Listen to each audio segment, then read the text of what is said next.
Hi friends, ఈరోజైతే climate చల్లగా ఉంది కదా. మా వారైతే ఏదైనా వేడిగా చేయమన్నారు. నేనైతే గారెలు చేశాను. చాలా బాగా వచ్చేయండి, మీరు కూడా ట్రై చేయండి. పప్పు ఒక 6 అవర్స్ నానబెట్టుకోవాలి. నానబెట్టుకున్న పప్పులో అందులో కొంచెం చిన్న అల్లం ముక్క, ఒక పచ్చిమిర్చి, కొంచెం సాల్ట్ వేసి గ్రైండ్ చేసుకోవాలి.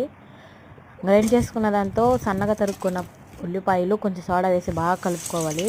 కలుపుకున్నాక ఒక 5 మినిట్స్ అలా మూత పెట్టించాలి. మళ్ళీ మూత తీసి మళ్ళీ బాగా కలుపుకొని ఆయిల్ యూజ్ చేసుకొని అందులో గారెలు షేప్ చేసి వేసుకోవడమే. చాలా బాగుంటాయండి. నేను గారెలు కాంబినేషన్గా చికెన్ చేశాను. మీకు గారెలు కాంబినేషన్ ఏ కూర అంటే ఇష్టమో కామెంట్ చేయండి ఫ్రెండ్స్. మా వారికి అయితే చాలా బాగా నచ్చాయంట. మనం చేసే వంట ఎవరికి నచ్చినా నచ్చకపోయినా హస్బెండ్కి నచ్చి సూపర్గా ఉందని చెప్తే మనం గోల్డ్ మెడల్ సాధించినంత ఆనందంగా ఉంటుంది. నాకైతే చాలా హ్యాపీగా ఉంది.